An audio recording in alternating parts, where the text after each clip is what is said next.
നമസ്കാരം. പുതിയൊരു വീഡിയോയിലേക്ക് സ്വാഗതം. ഒരു മനുഷ്യൻ ജനിച്ചു കഴിഞ്ഞാൽ മരണം തീർച്ചയായും നടക്കേണ്ട ഒന്നാണ്.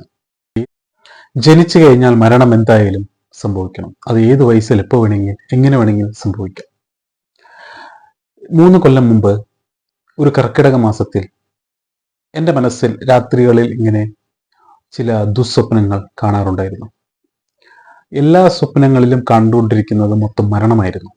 അത് അമ്മയുടെ മരണമായിരുന്നു ഞാൻ സ്വപ്നം കണ്ടിരുന്നത്. കർക്കിടകം 1-ാം തീയതി മുതൽ ഇങ്ങനെ തുടർച്ചയായിട്ട് ഇങ്ങനെ മരണസ്വപ്നം കാണുന്നത് ഒരു പതിവായി മാറി.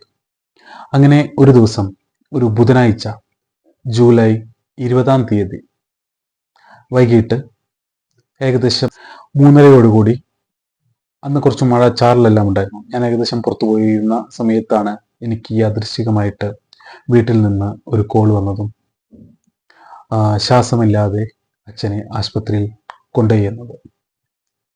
കേട്ട് കഴിഞ്ഞപ്പോൾ പിന്നെ ഒരു നിശ്ചലമായ ഒരവസ്ഥയായിരുന്നു.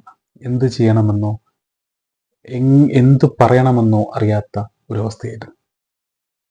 അങ്ങനെ അത് കഴിഞ്ഞ് സ്വാഭാവികമായിട്ടും പോകുന്ന ഒരു ഹോസ്പിറ്റലുണ്ട്. ആ ഹോസ്പിറ്റലിലേക്ക് ഞാൻ വിളിക്കുകയുണ്ടായി അവരെ. അപ്പോൾ ഡയറക്റ്റായിട്ട് അത് കാഷ്വാലിറ്റിയിലേക്ക് കണക്റ്റായി. അപ്പോൾ ആ നേഴ്സ് പറഞ്ഞത് ഇപ്പോഴും എൻ്റെ ചെവിയിൽ തങ്ങി നിൽക്കുന്നുണ്ട്. ഞാൻ പറഞ്ഞു, ഈ ഒരു വ്യക്തിയുടെ ആളാണ്, മകനാണ്, ഞാൻ പുറത്താണ്, അതുകൊണ്ട് എന്താ സംഭവിച്ചേ എന്ന് ഒന്ന് പറയാൻ അവരോട് ആവശ്യപ്പെട്ട് കഴിഞ്ഞപ്പോൾ അവരെന്നോട് പറഞ്ഞത് മരണപ്പെട്ടു എന്നാണ്. ഇപ്പോഴും അവർ പറഞ്ഞ ആ ഒരു ശബ്ദം എൻ്റെ ചെവിയിൽ നിന്നോ അല്ലെങ്കിൽ എൻ്റെ മൈൻഡിൽ നിന്നോ മാറിയിട്ടില്ല. അവർ പറഞ്ഞത് മരിച്ചുപോയി എന്നതാണ്. പിന്നീട് ഏകദേശം ഒരു 10 മിനിറ്റ് കഴിഞ്ഞപ്പോൾ ഹോസ്പിറ്റലിലേക്ക് കൊണ്ടുപോയ നമ്മുടെ കസിൻ എന്നെ വിളിച്ചിട്ട് പറഞ്ഞു, നീ വന്നോ, ഇവിടെ കുറച്ച് സീരിയസ് ആണെന്ന് പറഞ്ഞു. അതായത് പുള്ളിക്കാരൻ എന്നോട് മരിച്ചു എന്ന് പറഞ്ഞില്ല, നേരെ മറിച്ച് കുറച്ച് സീരിയസ് ആണെന്ന് പറഞ്ഞു. അപ്പം ഞാൻ പറഞ്ഞു, ഞാൻ അറിഞ്ഞു, ഞാൻ വരാനുള്ള പരിപാടിയിലാണ് എന്ന്. പക്ഷേ നിൽക്കാനും വയ്യ, ഇരിക്കാനും വയ്യ, ഒന്നും ചെയ്യാൻ പറ്റാത്ത ഒരവസ്ഥയായിരുന്നു. ഞാൻ നേരത്തെ പറഞ്ഞ പോലെ ഞാനൊരു സ്വപ്നം കണ്ടു എന്ന് പറഞ്ഞില്ലേ, അമ്മയുടെ മരണം. അതായത് അച്ഛൻ തനിച്ചായി എന്നാണ് ആ സ്വപ്നത്തിൽ നിന്ന് ഞാൻ കണ്ടത്. നമ്മുടെ ബന്ധുക്കളിൽ, നമ്മുടെ രക്തബന്ധത്തിലുള്ള ആരെങ്കിലും മരിക്കുമ്പോൾ, പ്രതീക്ഷിതമായ മരണം സംഭവിക്കുമ്പോൾ നമുക്കത് മുൻകൂട്ടി അറിയാൻ സാധിക്കുമെന്നാണ് എനിക്ക് തോന്നുന്നത്. അല്ലെങ്കിൽ പിന്നെ അങ്ങനെ ഒരു മരണ സ്വപ്നം, ഞാനങ്ങനെ പൊതുവെ ഈ ദുസ്വപ്നങ്ങൾ ഇങ്ങനെ അത്ര കാണാറില്ലെങ്കിലും ആ ഒരു സ്വപ്നം കണ്ടതും അത് പിന്നീട് അതുപോലുള്ള സ്വപ്നങ്ങൾ കാണാനിടയായിട്ടില്ല. അപ്പോൾ അത് നിന്ന് എനിക്ക് തോന്നിയത്, നമുക്ക് വേണ്ടപ്പെട്ടവരുടെ മരണം നമുക്ക് മുൻകൂട്ടി അറിയാൻ സാധിക്കും.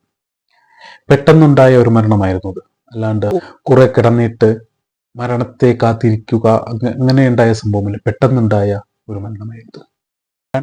ഒരു വ്യക്തി നമ്മുടെ ജീവിതത്തിൽ നിന്ന് എന്നേക്കുമായി അകന്നു പോവുകയാണ്. പെട്ടെന്നുണ്ടായ മരണമാണെങ്കിലും വയ്യാണ്ട് കിടന്നിട്ടുള്ള മരണമാണെങ്കിലും ആ ഒരു വ്യക്തിയെ, ആ ഒരു വ്യക്തിയുടെ സാന്നിധ്യം, ആ ഒരു വ്യക്തിയുടെ ശരീരം നമുക്ക് ഇനി കാണാൻ സാധിക്കില്ല. ആ ഒരു സ്പർശനം, ആ ഒരു ശബ്ദം, ആ ഒരു ബന്ധം അതോടുകൂടി അറ്റുപോയിരിക്കുന്നു. ഉള്ള കാലത്ത് നമ്മളെല്ലാവരെയും പരമാവധി സ്നേഹിക്കുക. എല്ലാവരെയും നമ്മൾ പരമാവധി ശത്രുത മാറ്റി നിർത്തി സ്നേഹിക്കാൻ പരമാവധി നമ്മൾ സമയം കണ്ടെത്തേണ്ടതുണ്ട്. ആർക്കും എപ്പോൾ വേണമെങ്കിലും എന്തു വേണമെങ്കിലും സംഭവിക്കാം. അതുകൊണ്ട് ഉള്ള സമയം കളയാതെ സ്നേഹത്തോടെ ജീവിക്കുക. നന്ദി, നമസ്കാരം.